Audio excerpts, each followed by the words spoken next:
I'm Claire, 34, and the night my phone rang with my sister's voice, I had no idea one decision would split our family open forever. $16,000 left my account in an instant, saving my niece's life.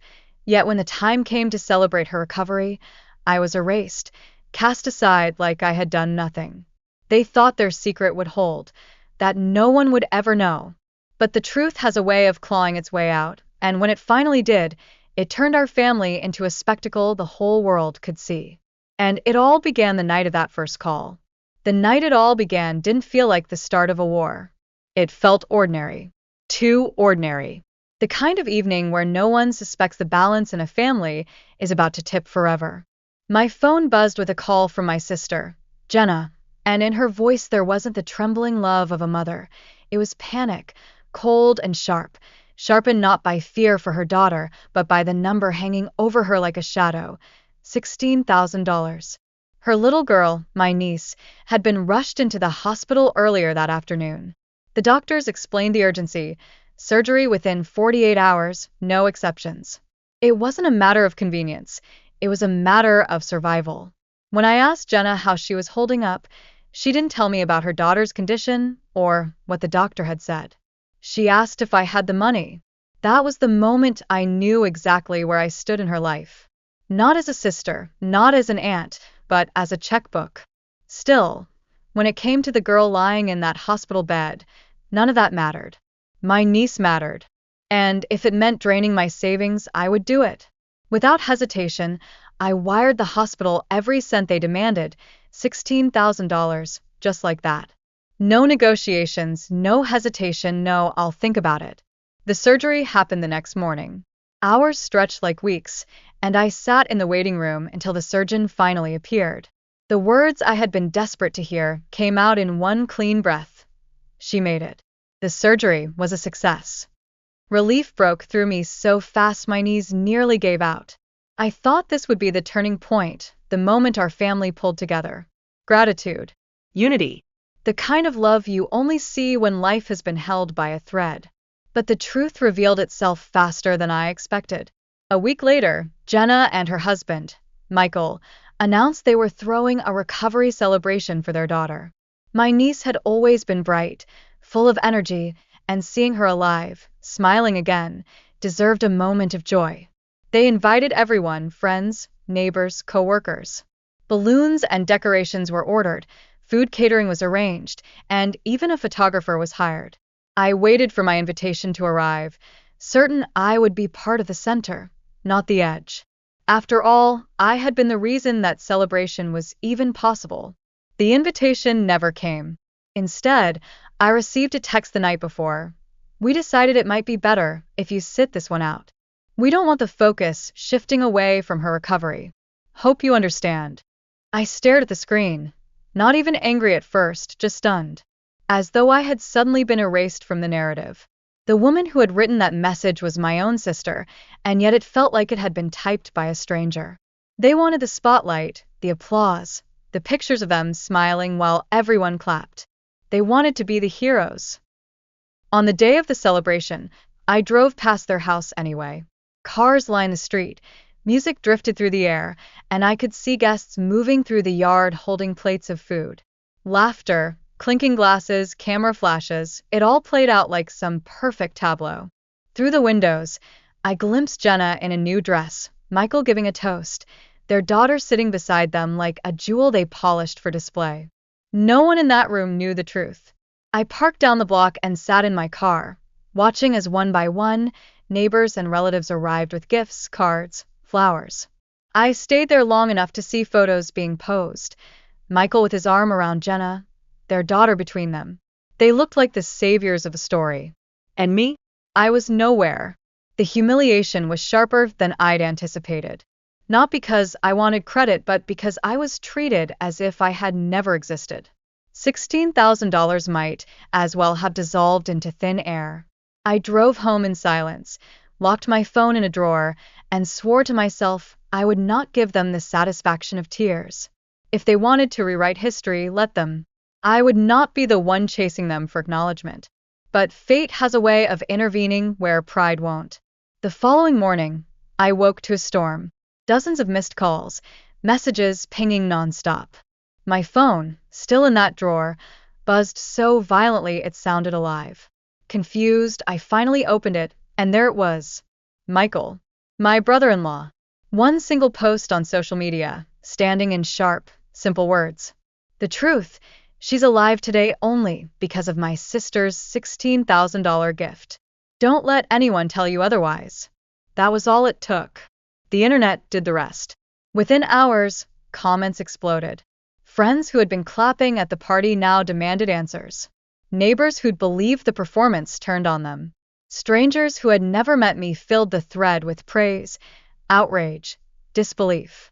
People asked how parents could smile for cameras when they hadn't spent a dime to save their child. By noon, Jenna and Michael were drowning. Their names were dragged through the mud, their perfect picture shattered. I watched the chaos unfold in real time, each new comment carving away at the image they'd tried to project. And then came the calls. First Jenna, then Michael, then both together. Over and over, my phone lit up with their names. Voicemails filled with apologies, excuses, pleas. The same people who had banned me from celebrating my niece's survival now begged for forgiveness because the world had learned the truth. The calls didn't stop. By the time the sun dipped behind the rooftops, my phone had gone from desperate buzzing to frantic pounding, as if their guilt itself was hammering against the glass. Jenna and Michael were relentless. 23 missed calls in a single hour. Voicemails stacked one after another, each more frantic than the last. At first they begged, then they pleaded, then they tried to twist the blame back on me. Why didn't you just come to the party? You're making this worse. You don't understand how it looks for us. Please pick up. You can't let people think we're terrible parents. The irony was thick enough to choke on. They hadn't cared about how I felt when they locked me out of that celebration. But now, with their reputations unraveling in real time, suddenly I was essential. Not because they wanted me back in the family circle. Because they wanted me to save them from themselves. I didn't answer. Not once.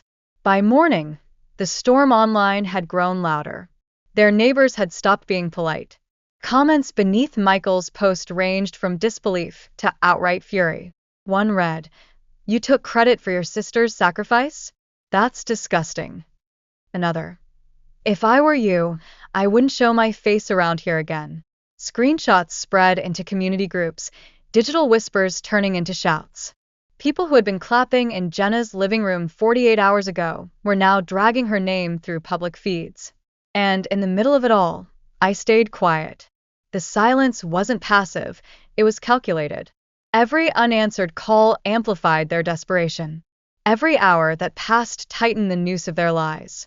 I had done nothing, yet everything was unraveling exactly as it should. That afternoon, Jenna showed up at my door. I hadn't expected it, but there she was, hair undone, face pale, dressed in yesterday's clothes. She pounded on the door like she was being chased. "Please let me in.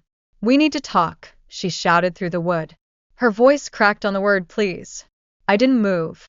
I stood there in the hallway, heart hammering, listening to her plead. She rattled the doorknob, knocked again, then finally pressed her forehead to the door like a child begging to be let inside. "Everyone thinks we're monsters. They're saying things about us at Michael's job. He could lose everything. You don't know what this is doing to us." The temptation to swing the door wide and throw every word she'd said back at her was strong. But instead, I let her stand there, drowning in the consequences of her own choices.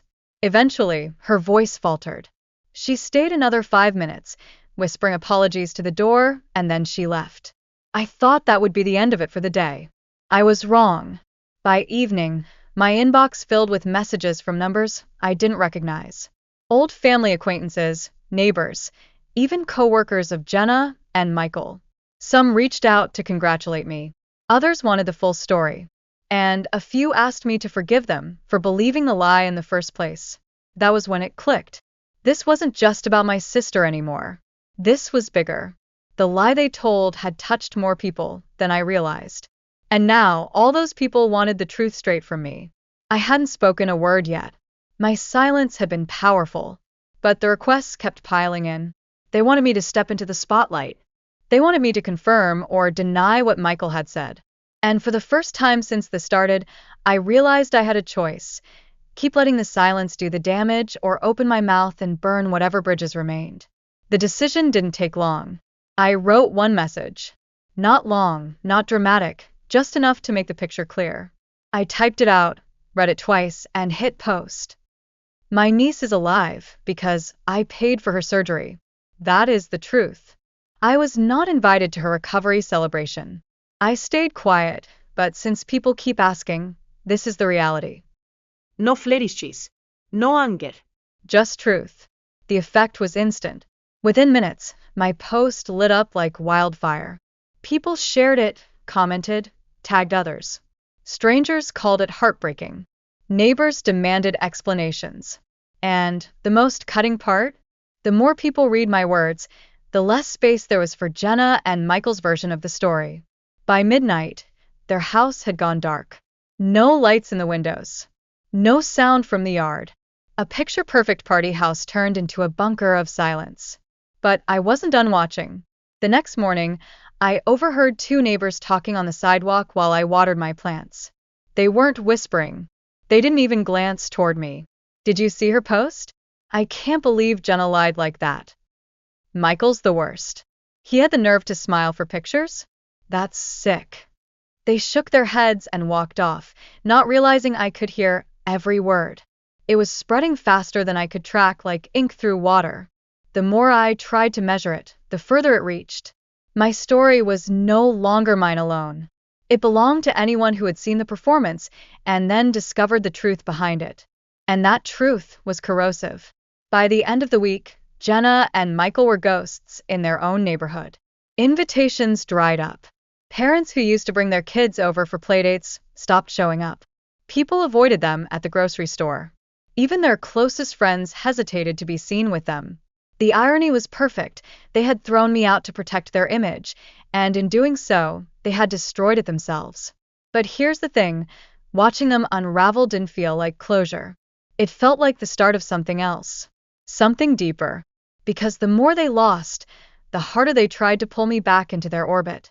One evening, I found a letter in my mailbox. Handwritten. Jenna's handwriting shaky across the page. Please, we can't go on like this.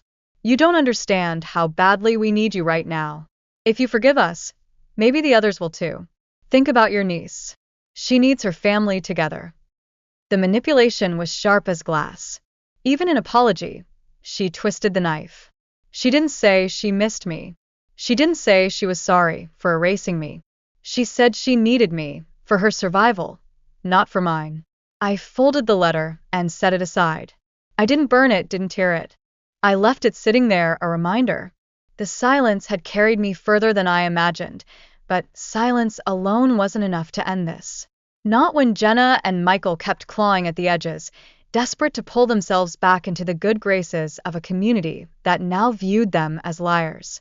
Their calls had slowed, but not because they'd given up.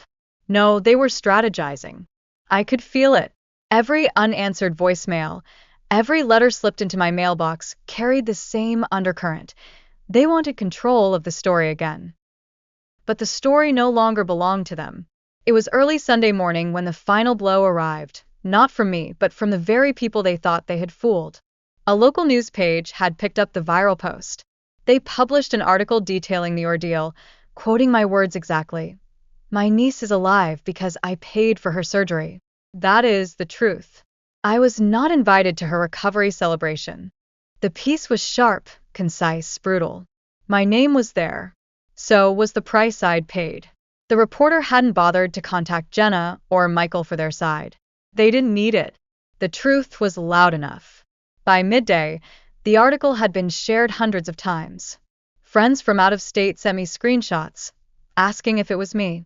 Old classmates I hadn't spoken to in years messaged to say how proud they were of what I had done.